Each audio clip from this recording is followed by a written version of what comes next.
오늘 우리 주신 하나님 말씀은 사무엘상 24장 16절부터 22절까지 말씀입니다. 한 절씩 교독하도록 하겠습니다.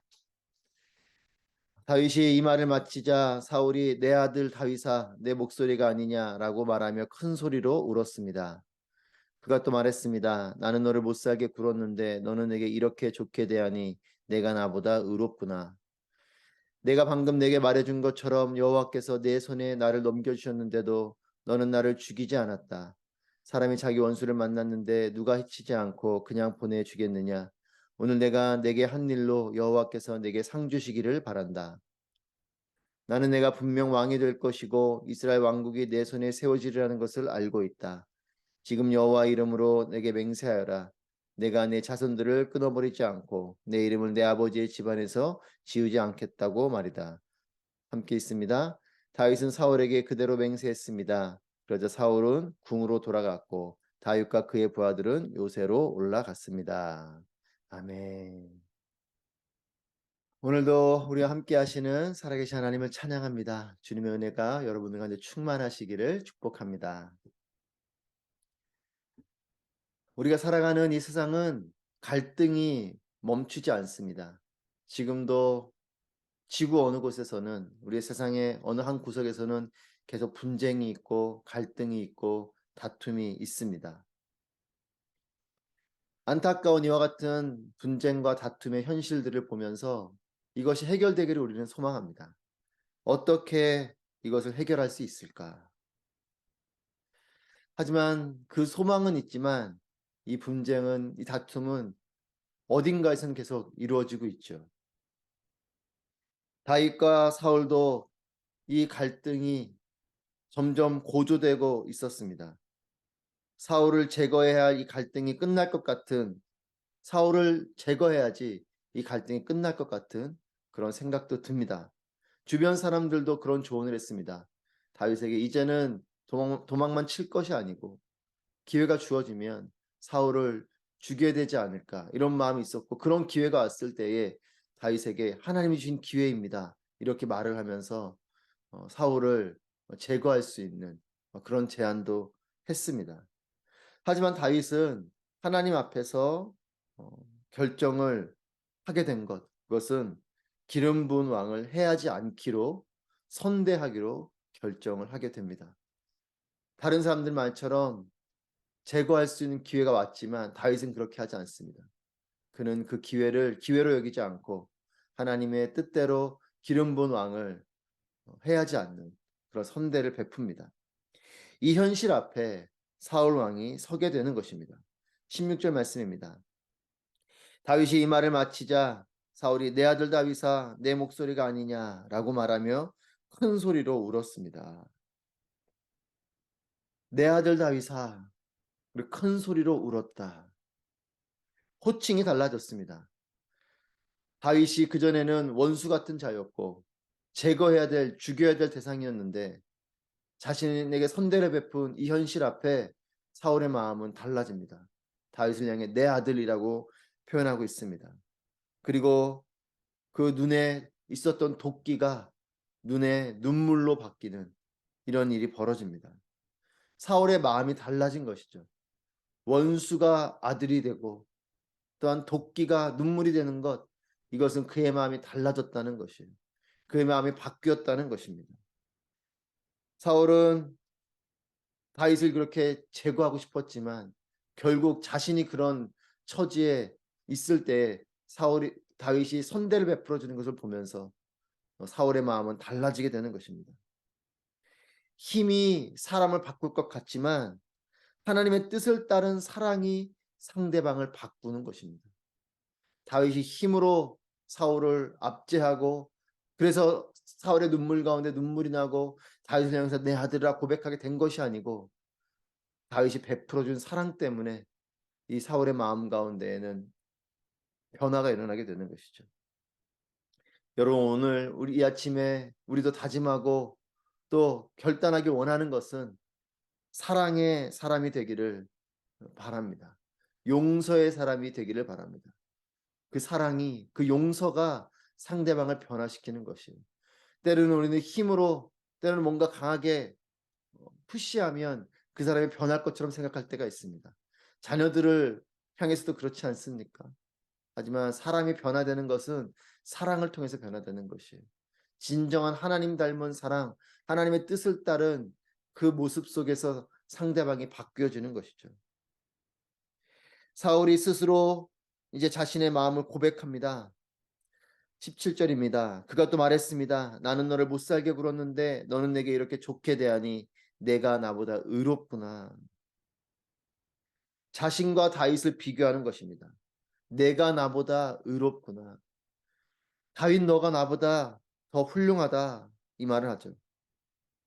세상과 다른 남다른 사랑과 용서가 능력인 것이죠. 사울이 볼 때에는 이해할 수 없는, 하지만 그것은 놀라운 감동이 되는 이런 다윗의 행동이 사울의 마음에게는 큰 도전이 됐고, 또 그것을 통해서 오히려 다윗을 칭찬하는 이런 일을 하게 됩니다. 힘에 굴복하고 명령에 굴복한 행동이 아닙니다. 다윗이 힘으로 압제해서 사울을 그렇게 한 것이 아니라 사랑 때문에, 그 사랑 때문에 사울 스스로가 깨닫고 자발적으로 행동을 한 것이죠. 여러분, 깨닫고 자발적으로 하는 행동이 진정한 변화이고 진정한 능력입니다.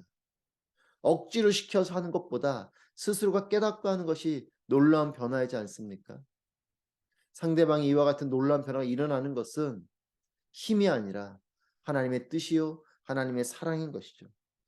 그 사랑이 우리를 통해서 표현되어질 때, 그 사랑이 우리를 통해서 드러날 때, 그걸 통해 상대방이 그 사랑 앞에 굴복하게 되는 것입니다. 그때 진정한 변화가 있고 진정한 능력이 있는 것입니다. 여러분, 율법은 우리를 강하게 어떤 삶의 모습으로 몰고 가지만 복음은 동일하게 하나님 말씀을 지키게 하여도 은혜 가운데 하게 하는 것이죠. 사랑이 그와 같은 능력이 있는 것입니다. 스스로 깨닫고 그 은혜를 깨달으면 변화가 있는 것이죠. 진정한 변화는 스스로 깨닫게 되는 것이요. 그 가운데 능력이 있는 것입니다. 18절 19절 말씀입니다. 내가 방금 내게 말해준 것처럼 여호와께서 내 손에 나를 넘겨주셨는데도 너는 나를 죽이지 않았다. 사람이 자기 원수를 만났는데 누가 해치지 않고 그냥 보내주겠느냐? 오늘 내가 내게 한 일로 여호와께서 내게 상 주시기를 바란다. 여호와께서 내 손에 나를 넘겨주셨는데, 사울이 이렇게 고백합니다. 사울이 볼 때에는 뜨끔한 것이죠. 아, 내가 다윗의 손에 죽을 뻔하였구나. 그리고 이 일을 볼 때에 하나님이 그렇게 나를 다윗 손에 넘겨줄 수도 있겠구나라는 것을 깨달은 것입니다. 그 이전에는 다윗만 보였습니다. 죽여야 될 다윗, 원수 같은 다윗, 자신의 왕권을 침탈할 그럴 다윗으로만 보였지, 그 뒤에서 역사하시는 하나님은 보이지 않았던 사울입니다. 하지만 자신이 오히려 죽음을 당할 수도 있었던 이 상황을 보면서 사울은 깨닫게 되는 것이죠. 아, 하나님이 나를 넘기시면 내가 그렇게 죽을 수도 있구나. 다윗에게 그래서 고백하는 것입니다. 여호와께서 내 손에 나를 넘겨주셨는데, 그런 상황이었는데 내가 이렇게 살았구나. 하나님이 다윗 너를 통해서 나를 그렇게 징계하실 수도 있구나라는 걸 깨달은 거죠. 보이지 않는 하나님을 인식하게 되는 것이 큰 변화입니다. 그리고 보이지 않는 하나님을 깨닫게 되는 것이, 인식하게 되는 것이 가치로운 것이죠. 다윗은 사울을 보면서 끊임없이 하나님을 인식했습니다. 하나님이 기름 부은 왕을 내가 어떻게 제거하겠는가? 이것이 다윗의 마음이었죠. 다윗은 눈에 보이는 사울을 보면서 보이지 않는 그 하나님을 계속 인식한 것이에요. 하지만 사울은 다윗을 보면서 그 뒤에 살아계시고 역사하시는 하나님을 인식하지 않았습니다. 그냥 다윗만 보인 거죠. 하지만 이것이 다윗과 사울의 큰 차이입니다. 그 사람을 보면서 하나님이 보이는가, 아니면 그 사람만 보이는가. 하지만 이제서야 사울은 하나님의 개입하시는 것을 깨닫습니다. 다윗은 끊임없이 그것을 인식하고 있었고 그것을 또한 사울에게 제안하지 않았습니까? 어제 본문에서도 당신과 나 사이에 하나님이 그런 중간자, 증인, 또 하나님의 개입이 있기를 원한다. 이 고백을 하지 않습니까? 사람을 보면서, 세상을 보면서 그 뒤에 살아계신 하나님을 깨닫게 되는 우리 모두가 되기를 바랍니다. 여러분, 자녀들을 보면서도 그 뒤에 역사하시는 하나님이 보여야 되는 것이죠. 우리의 가족들을 보면서도 그 뒤에 역사하시는 하나님이 보여야 되는 것입니다. 우리의 일터에서 내게 주어진 모든 일들 속에서 그 일만 보이는 것이 아니라 그 뒤에서 역사하고 계시는 하나님이 보여지는 것, 그 하나님이 인식되어지는 것, 이것이 영성이요, 이것이 그리스도인의 삶의 모습인 것입니다. 사울이 이제 내면이 변화되고 나니까 진심을 고백하게 됩니다. 20절 말씀입니다. 나는 내가 분명 왕이 될 것이고 이스라엘 왕국이 내 손에 세워지리라는 것을 알고 있다. 요나단만 아는 줄 알았습니다. 근데 아닙니다. 사울도 이미 알고 있습니다. 너무나 잘 알고 있는 것이죠. 다윗이 왕이 될 것이고 이스라엘 왕국이 다윗의 손으로 세워질 것을 알고 있습니다. 너무나 잘 알고 있고 또한 그렇게 될 것이기 때문에 사울의 마음은 더욱 두렵고 불안했던 것입니다. 이 일이 진짜 벌어질 것이기 때문에, 다윗이 왕이 될 것이기 때문에, 어떻게든 이걸 알고 있기 때문에 그렇게 하고 싶지 않았던 것입니다. 이 왕권을 빼앗기고 싶지 않았고 자신이 이 왕권을 계속 가지고 싶었고 또 자신의 자손들에게 이 왕권이 흘러가기를 원했던 사울의 이 마음이 계속해서 두려움과 불안함으로 온 것이죠. 여러분, 하나님이 주시는 마음은 평안과 담대함입니다. 하나님의 뜻을 저버리고 자신의 힘으로 하려고 하다 보면 두려움이 점점 커지게 되는 것이죠. 여러분, 왜 혼자 하려고 할까? 그것은 하나님 뜻을 내 욕심과 야망이 앞지르려고 하면 우리는 혼자 하려고 해요. 하나님보다 앞서지 않으면 우리는 하나님과 함께 하려고 합니다. 하지만 하나님 뜻을 거스를 때에, 하나님 뜻에 반할 때에 우리는 내가 하려고 하는 것이죠. 하나님께서 하시는 대로 하나님이 뜻하신 것을 최선으로 여기고 모든 것을 내려놓고 순종하면 평안이 임하는 것입니다. 두려움이 임하는 것, 불안이 임하는 것, 하나님과 함께하지 못하고 내가 뭔가 혼자 해야 될 것 같이 여겨지는 것, 이것은 내 마음 가운데 하나님의 뜻을 온전히 구하지 않음이요, 또한 그저 내 뜻에 따라서 내가 원하는 방향으로 내 욕심으로 나아갈 때 우리는 내가 혼자 하게 되는 것이에요. 그것이 하나님의 뜻이면 우리는 하나님과 함께 하게 될 것입니다. 하나님께 구할 것이고 하나님을 의지할 것이고 하나님을 신뢰할 것입니다. 저는 우리의 삶이 하나님과 함께 나아가는 삶이 되기를 축복합니다. 혼자 힘써 살아가는 삶이 아닌 하나님하고 하나님 부르며 살아가는 삶.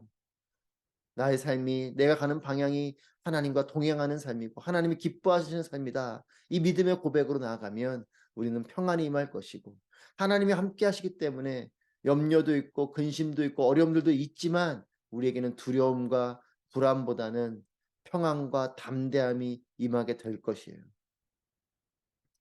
사울의 이 두려운 마음을 엿볼 수 있는 말을 사울이 합니다. 21절입니다. 지금 여호와의 이름으로 내게 맹세하여라. 내가 내 자손들을 끊어버리지 않고 내 이름을 내 아버지의 집안에서 지우지 않겠다고 말이다. 사울의 두려움이 드러납니다. 여러분, 이것이 당시 왕권이 바뀔 때 모습이에요. 왕권이 바뀌면 그 왕을 제거하는 것뿐만 아니라 그 자손들을 다 제거하죠. 그 당시의 모습이었습니다. 싹을 자르는 것이죠. 그러니까 사울은 이와 같은 일이 일어날 것이 불안했던 것이에요. 다윗이 왕이 될 텐데 그러면 나도 제거될 것이고 내 아들 요나단도 제거될 것이고 그 자손들이 다 제거될 것, 이것이 두려웠던 것입니다. 자신의 이름이 사라지는 것도 두렵고 자신의 자손들이 사라지게 될 것도 두려웠던 것입니다. 그래서 자기 손으로 어떻게든 이것을 지키려고 애를 쓴 것이에요. 하나님의 뜻에 따라 다윗이 왕이 될 걸 알지만 그거를 하고 싶지 않은 거죠. 어떻게든 이것을 거스르고 싶은 겁니다. 파도를 거스려서 노를 젓듯이 파도를 타면 될 것인데 파도를 거스르듯이 힘겹게 노를 젓듯이 사울은 여기까지 오고 있는 것입니다. 그러나 여러분, 기억하십시다. 왕권을 주신 분도 하나님이시죠. 사울에게 왕권을 주신 분은 하나님이십니다. 그렇기 때문에 왕권을 취하시는 분도 하나님이십니다. 그러니 그래, 내가 이것을 잃어버려도 하나님이 주셨고 하나님이 취하셨고 주시는 분도 여호와시요 취하시는 분도 여호와시오니, 이 욥의 고백처럼 사울도 그런 고백을 할 수 있었다면 이런 두려움과 불안이 없었을 것입니다. 그래 하나님께로부터 온 것이니 하나님이 가져가신들 내가 그것에 무슨 미련을 두겠는가 이런 마음이면 될 텐데 사울은 그런 마음이 아니죠.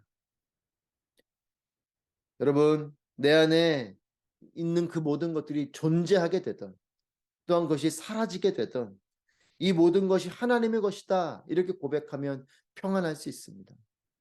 여러분 우리의 존재가 하나님께로부터 왔고 또 하나님께로 가는 것이라면 물질이든 그것이 건강이든 내가 누리고 내가 붙들고 있는 그 모든 것이 하나님께서 다시 취해 가셔도 하나님 괜찮습니다. 할 수 있는 것이 우리의 믿음이어야 되는 것이죠. 22절 말씀입니다.